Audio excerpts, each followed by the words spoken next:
Blessed are they that mourn, for they shall be comforted. Blessed are the meek, for they shall inherit the earth. Blessed are they which are hunger and thirst after righteousness, for they shall be filled. Blessed are the merciful, for they shall obtain mercy. Blessed are the pure in heart, for they shall see God. Blessed are the peacemakers, for they shall be called the children of God.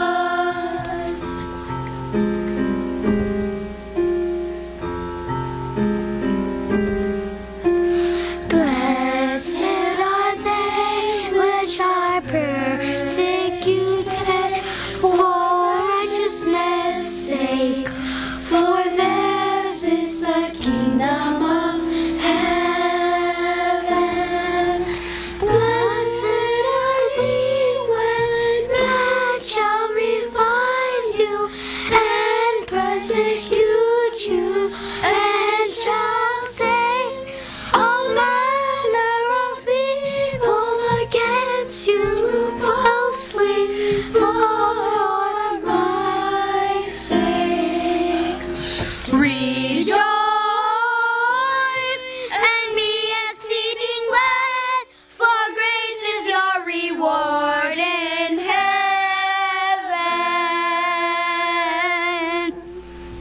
Amen.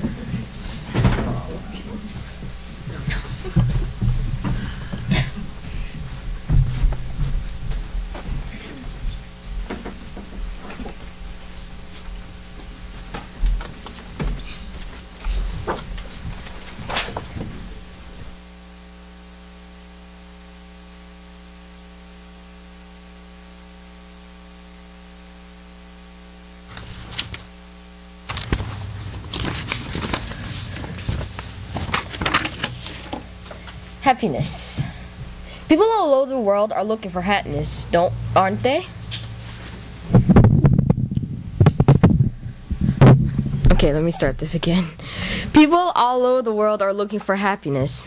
Don't we all want happiness? Some people tend to think that if you have a lot of stuff, you're a happy person. That's why we look for more and more and more. But these material things don't seem to bring us lasting happiness in our lives. For example, Christina Onassis was born to a very rich family. On an interview, she was asked if being rich brought any happiness. She said money didn't give happiness. A good example was her family. Her family had so much money, but they weren't happy. We all know Doug Batchelor. His dad was a millionaire. But Doug Batchelor was a very sad child. He tried so many things in search of happiness. He tried friends, he tried all kinds of stuff, but nothing brought happiness. He finally chose to go live in a cave by himself, still searching for happiness. Thankfully, he found that long-sought happiness because he met Jesus at the cave. So then, am I saying that we should not work to earn material things or money? No. In fact, we should work very hard to earn a living. Apostle Paul says, anyone who does not work should not eat. But if our happiness does not come from the money we make or the material things we have, where will we find it?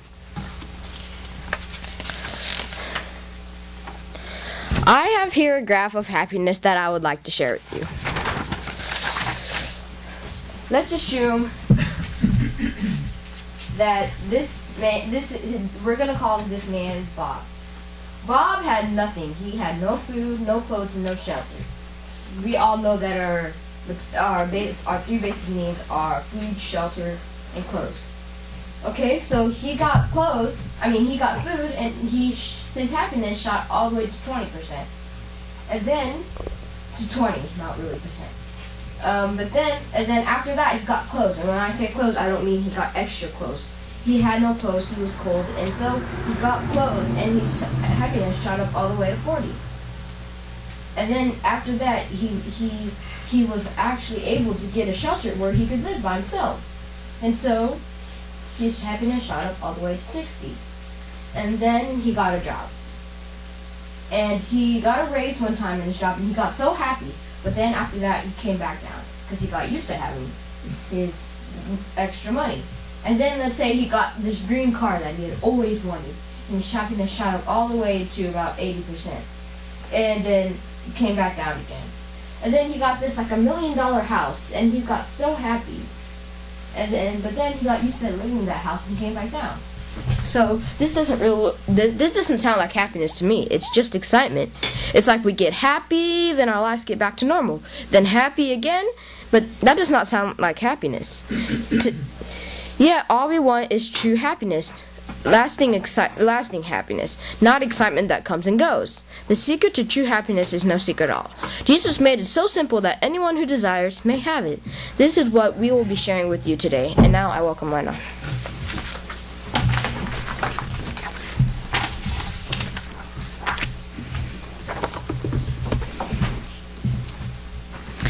Blessed are the poor in spirit, for theirs is the kingdom of heaven. Matthew 5:3. Those who are poor in spirit are the ones that are looking around to find something that fills them completely, making them happy forever. Do the pleasures of this world make people happy? Yes, they do, but only for a limited time. The happiness of this world always has an expiration date. After that happiness expires, you don't feel any excitement anymore. But wait! Did you see that ad in a newspaper this morning? The one that talks about a man named Jesus Christ? Did you read it closely enough? It says that he's giving away happiness to anyone that wants it. And it has no expiration date. And this happiness lasts forever. In Mount of Blessings, page 7, paragraph 2, it says, Jesus had presented the cup of blessing to those who felt that they were rich, increased with goods, and had need of nothing. But they turned with scorn from the gracious gift, because he who feels whole thinks that he is reasonably good, and is contented with his condition, does not seek to become a partaker of the grace and righteousness of Christ. Pride feels no need, and so it closes the heart against Christ and the infinite blessings he came to give. There is no room for Jesus in the heart of such a person. So as we draw near to Christ, we will see our true sin-filled self. We will see that we can definitely not save ourselves. But Christ embraces us even though we have hurt him countless times in the past. His doors are always open. We just have to step through it. For theirs is the kingdom of heaven. What do you think when you hear, for theirs is the kingdom of heaven? The kingdom of heaven that Christ was talking about is a very different one from most people's point of view. The Lord is offering a spiritual kingdom, one filled with such love and happiness and peace. Always remember this: God hates sin, but loves the sinner. He shall say, "Surely in the Lord I have righteousness and strength." To him men shall come, and all shall be ashamed, who are incensed against him. And the Lord, all the descendants of Israel shall be justified, and shall glory. Isaiah 45:24 and 25. Blessed are they that mourn, for they shall be comforted. Matthew 5:4.